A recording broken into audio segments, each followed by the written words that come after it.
Miss Purple, the right mind for any time. I created this podcast to raise the awareness of mental illness. If you have any of these symptoms, notify your physician or call 911. Another suicide hotline is nationwide is 988. Thank you. Hello, I'm Miss Purple with the right mind for any time. I'm introducing a close friend of mine who have dealt with mental illness from a family point of view. Her name is Mrs. Doshia Booth. Hello, my name is Doshia Booth, and I'm RN and have my BSN. I've worked in psych for 20 years for a government hospital, but I worked at government hospital for 36.5 years. My last years was with psych, and I was assistant nurse manager at one time, and then I became back a staff nurse at my own choice. Um, I have a friend of mine that I've known for 52 years, and the last 10 years of her, she's still alive, her mental state began to change. And I didn't know it at the time. Her sister had told me that she was having some bizarre behavior, but I couldn't believe it. So I thought I would take her in and um, see what was going on with her because at the place that she was staying, she was saying all kinds of stuff that was happening to her over where she was staying at. She her symptoms like she was psychotic. She hear voices. I found out, and then she would claim things was happening to her that wasn't happening. So I brought her to my house and found out that she has a dementia related to psychosis. So she became very aggressive. She wanted to fight. She would accuse me of not feeding her.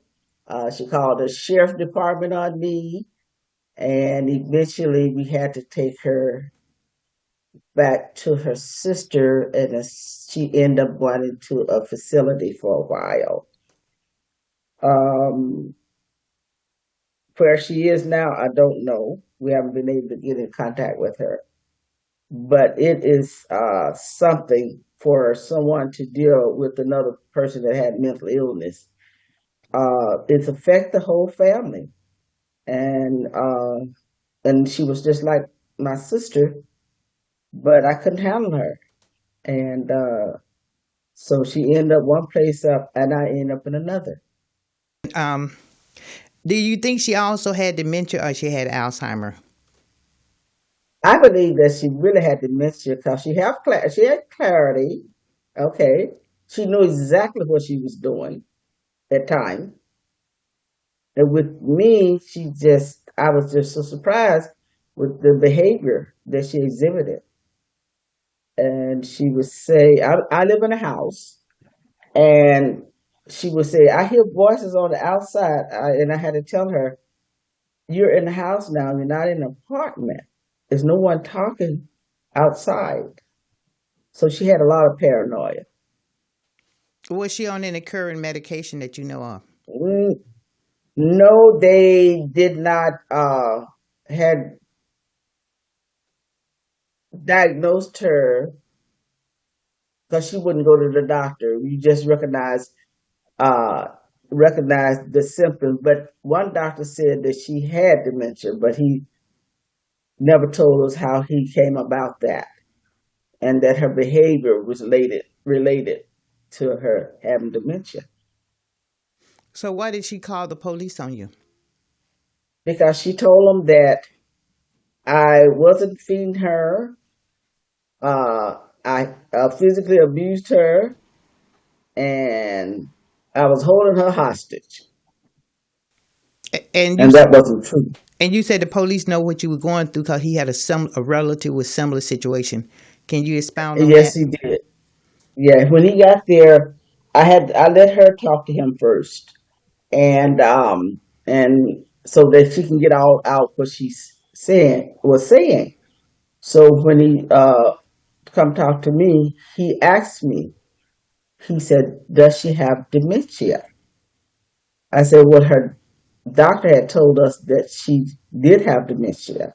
He said, "Because I recognize it because I had a grandmother that did me the same way." So, and then, and he had encouraged her to let me take her to doctor's appointment she had to go to so she can get in the car so we can take her back out where she was staying with her sister.